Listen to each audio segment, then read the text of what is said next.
हाय, मैं हूँ Sophia Armenia से। प्लीज लाइक और सब्सक्राइब करें। जब मैं छोटी थी मेरी माँ और मैं बहुत घूमते, हर कुछ महीनों में शहर बदलते थे और मैं हमेशा नोटिस करती कि मैं मेरे आसपास के लोगों से अलग हूँ, मॉम से भी।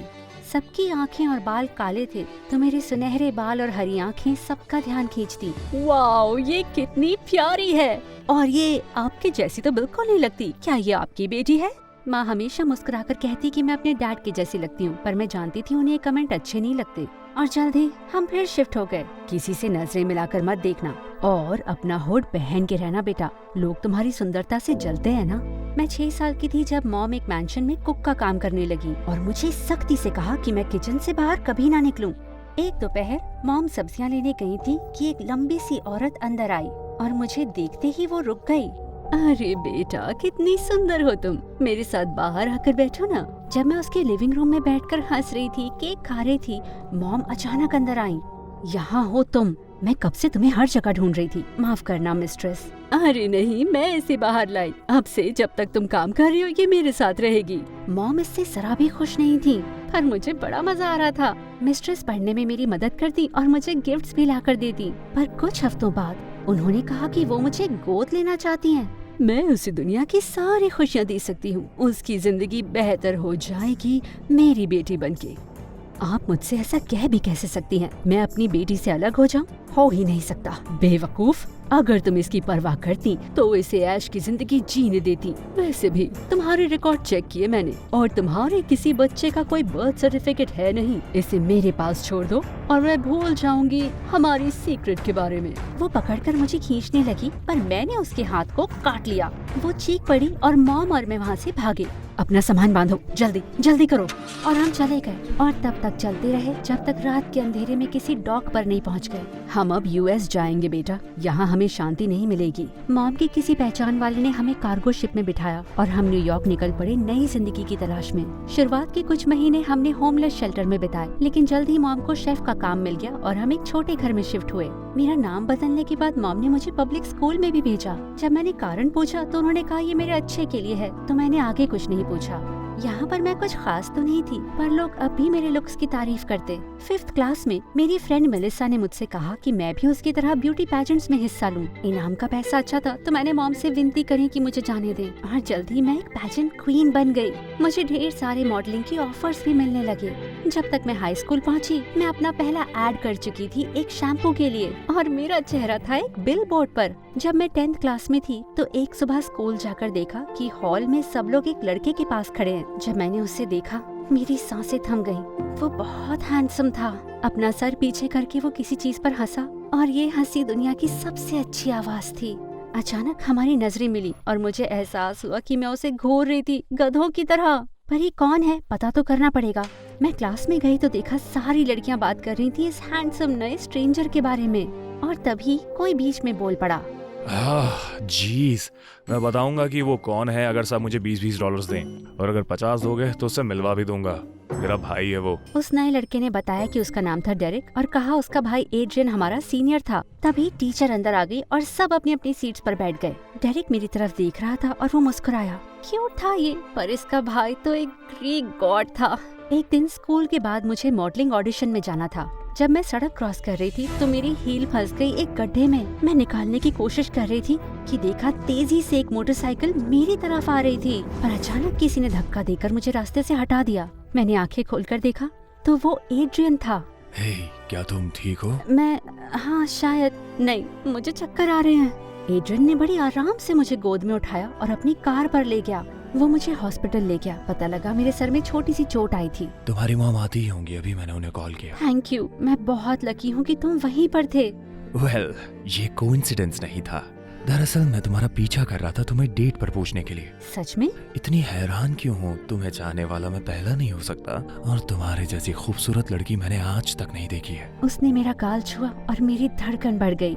तभी मॉम आ गई और तुरंत एड्रियन का शुक्रिया अदा करने लगी। जल्द ही मैं हॉस्पिटल से निकल आई और उसने हमें घर छोड़ा। एड्रियन और मैं डेट करने लगे। अगले कुछ हफ्ते तो जैसे एक सपना थे। वो इंटेलिजेंट था, प्यारा था, जानता था मुझे कैसे हंसाना है। स्कूल के हम लोग गोल्डन कपल थे।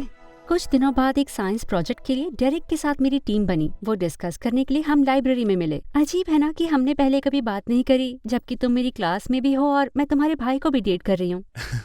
एड्रियन का ऐसा असर होता है लड़कियों पर, वो उसके प्यार में पागल हो जाती हैं और उन्हें कुछ भी दिखाई नहीं देता। ये सच नहीं है और मैं तुम्हें जानना चाहूंगी। चलो एक दिन डिनर पर चलते हैं। शायद ये अच्छा आइडिया नहीं हो।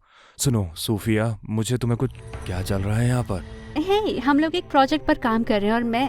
ये तुम्हारा प्रोजेक्ट पार्टनर है? नहीं, ये नहीं चलेगा। मैं तुम्हारे टीचर से बोल के पार्टनर चेंज करवाता हूँ। क्या? तुम अपने काम से काम रखो डूड। ये मेरा ही काम है डूड। मैं नहीं चाहता कि मेरी गर्लफ्रेंड फेल हो जाए, और वो हो जाएगी तुम्हारे साथ। डेरिक को बहुत गुस्सा आया और वो चला गया।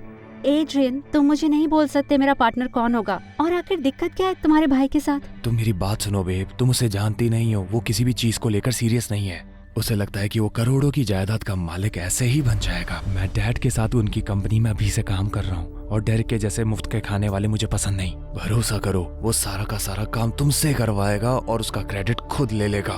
अपनी टीचर से कहो कि पार्टनर बदल दे प्लीज। डेरिक, ऐसा लगता तो नहीं था, पर एड्रियन ज्यादा जानता है अपने भाई को और वो दुखी लग रहा था। तो अगले दिन मैंने अपनी टीचर से कहा कि मेरा पार्टनर बदल दे। सब सही था, पर आजकल मैं अपने ऑडिशंस में रिजेक्ट होने लगी थी, और मेलिसा को थोड़े एड कैंपेन्स मिले थे जो मुझे चाहिए थे, पर वो मेरी दोस्त थी तो मैं उसके लिए खुश थी। एक दिन हम लोग पार्टी में गए थे और मैंने नोटिस किया कि घर जाते वक्त एड्रियन बहुत शांत था। हे, कोई प्रॉब्लम है क्या? हाँ, तुम बेब, तुम लोगों पे बड़ी जल्दी भरोसा कर लेती हो। क्या मतलब? तुम्हें नहीं लगता कि ये अजीब है कि अचानक से मेलिसा को इतने सारे कमर्शियल्स मिलने लग गए हैं? वो अमीर है, हो सकता है उसकी माँ ने रिश्वत खिला के ये सब दिलवाया हो। क्या? नहीं, मेलिसा कभी ऐसा नहीं करेगी। वो मुझे मॉडलिंग की दुनिया में लेकर आई है। और शायद उसे अब इस बात का दुख हो रहा होगा, क्योंकि तुम उससे कहीं बेहतर हो ना। जब लोग चलते हैं तो वो काफी बदल जाते हैं। भरोसा करो, मैं जानता हूँ। उसकी बातों से मैं परेशान तो हुई, पर मैंने उसे इग्नोर किया। पर कुछ दिनों के बाद मेलिसा और मैं एक लिपस्टिक कमर्शियल के लिए ऑडिशन दे रहे थे और वो अपनी लाइंस भूले जा रही थी। मेरा ऑडिशन बहुत अच्छा गया, तो मैं बहुत हैरान हो गई जान के कि मेलिसा सिलेक्ट हुई फिर से। हे, मुझे तो लगा था ये तुम्हें मिल जाएगा। हाँ, मुझे भी लगा था। रुको, तुम नाराज क्यों हो रही हो? वो भी मुझसे? मैं भी उतनी ही हैरान हूँ।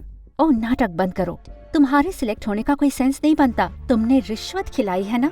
क्या तुम पागल हो गई हो क्या? यकीन नहीं होता तुम इतनी गिर जाओगी। एड्रियन सही कहता था, उसने ऐसा कहा मेरे बारे में। सोफिया, तुम मुझे बचपन से जानती हो, तुम इस लड़की की बात क्यों सुन रही हो? वो मेरा बॉयफ्रेंड है और साफ है मेरी जितना बेवकूफ नहीं है वो। मेलिसा और बाकी दोस्तों ने मुझसे बात करना बंद कर दिया। मुझे बहुत गुस्सा आया कि वो सब मेलिसा की साइड ले रहे थे। शुक्र है मेरे साथ एड्रियन था। जल्द ही हमारी 2 महीने की एनिवर्सरी आई और एड्रियन स्टाइल में सेलिब्रेट करना चाहता था मुझे एक क्लासी फ्रेंच रेस्टोरेंट ले जाकर। आज तुम इस तरफ बैठो, मेरी तरफ मुंह करके। मैं नहीं चाहता कि तुम्हारी सुंदरता को आज कोई और निहारे। ये थोड़ा सा अजीब है और कितना चीज़ी है। बस ऐसे ही फील करता हूँ मैं, और ये है तुम्हारा तोहफा। एड्रियन, तुम पहले ही इतना कुछ कर चुके हो। मेरा मुंह खुला रह गया एक खूबसूरत एम्बर नेकलेस देखकर। देखा, आखिर कैसे नहीं लेता इसे? ये तुम्हारे लिए तो बना है एम्बर। उसने मुझे हार पहनाया तो मेरी धड़कन तेज हो गई। तुमने मुझे एम्बर क्यों कहा? अच्छा, गलती से बोल दिया होगा सोफिया। चलो अब ऑर्डर करें। मैं इतनी डिस्ट्रैक्टेड थी कि मैं मेन्यू पढ़ ही नहीं पा रही थी। मुझे ताज़ी हवा चाहिए थी। मैंने बाथरूम जाने का बहाना बनाया, पर जैसे ही मैं उठी मेरी टक्कर वेटर से हो गई जो ड्रिंक्स लाया था। ओह, मुझे माफ कर दीजिए मैडम। नहीं, गलती मेरी थी, मैं मदद कर देती हूँ। नहीं, ऐसा मत कीजिए, मैं दूसरी ड्रिंक्स लाता हूँ। जब वो चला गया तो एड्रियन ने गुस्से से मुझसे कहा, तुम वेटर से फ्लर्ट क्यों कर रही थी? हैं? अरे मैं तो बस अच्छा बर्ताव कर रही थी, पर अचानक एड्रियन ने हमारी टेबल से सारी प्लेटें गिरा दी। मुझे बेवकूफ मत समझो, तुम उसे छू रही थी। तुम बिल्कुल पागल हो। मैं जा रही हूँ। मैं रेस्टोरेंट से बाहर निकली और टैक्सी ढूंढने लगी, पर एड्रियन ने मुझे पकड़ लिया। अगर तुम यहाँ से गई तो मैं तुम्हारी जिंदगी बर्बाद कर दूंगा एम्बर। तुम बार बार मुझे एम्बर क्यों कहते हो? जाने दो मुझे। क्योंकि यहाँ आने से पहले यही नाम था तुम्हारा, है ना? मैं तुम्हारे अतीत के बारे में सब कुछ जानता हूँ, तुम बच नहीं सकती। हाँ, मैं तुम्हें और तुम्हारी माँ दोनों को एडमेनिया वापस भिजवा दूंगा। अचानक एड्रियन का पैर फिसला और गिरते वक्त उसके सर पे लग गई। मैंने जल्दी से एम्बुलेंस बुलवाई और एड्रियन के फोन से डेरिक को कॉल करके हॉस्पिटल बुला लिया। अरे क्या हुआ? वो फिसल के गिर गया था, पर डॉक्टर कहते हैं वो ठीक हो जाएगा। पर मैं यहाँ और नहीं रह सकती हूँ। सोफिया, सच बताओ कि क्या हुआ है? मैंने रोते हुए डेरेक को बताया कि कैसे रेस्टोरेंट में एड्रियन पागल हो गया था। मैं तुम्हें बताना चाहता था, तुम पहली लड़की नहीं हो जिसके साथ उसने ऐसा किया। शुरुआत में तो वो सबसे अच्छा बॉयफ्रेंड होता है, पर फिर बाद में वो जेलस होता है और हर लड़की को डरा देता है। बात सिर्फ इतनी नहीं है डेरेक, वो मेरे बारे में चीजें जानता है। उसने धमकी दी है कि वो मुझे और मेरी माँ को बर्बाद कर देगा। अगर तुम मुझे बताओ तो शायद मैं तुम्हारी मदद कर पाऊँ। पहले मुझे मॉम से बात करनी होगी।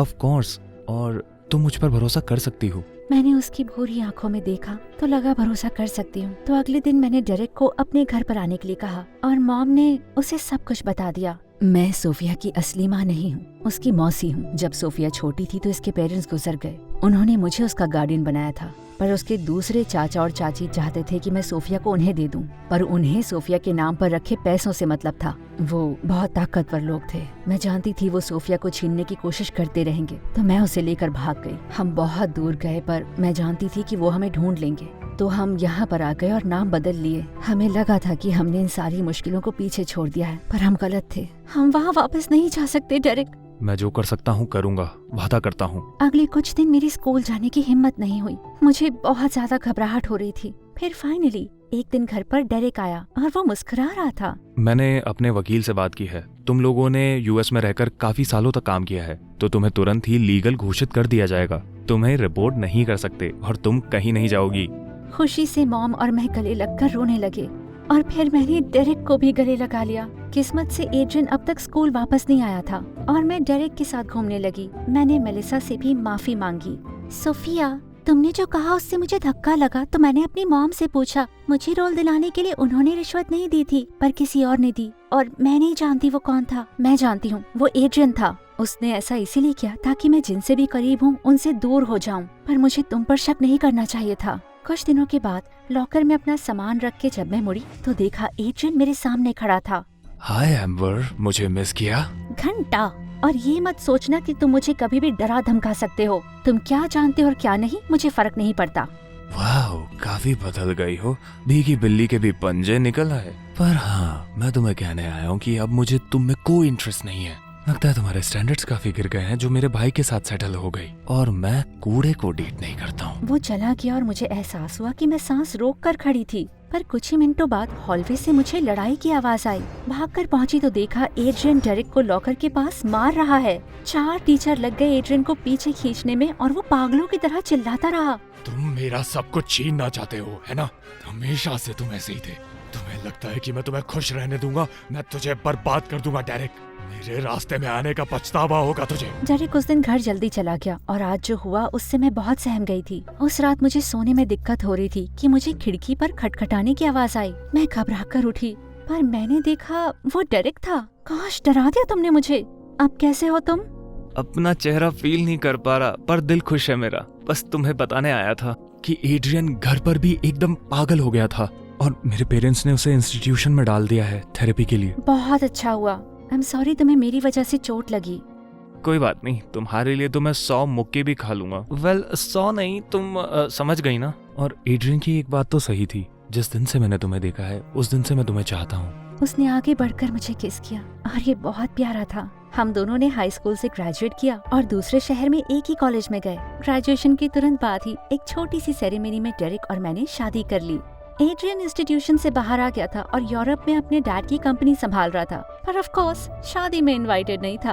और 1 साल के बाद हमारी हुई एक प्यारी सी बेटी सारा।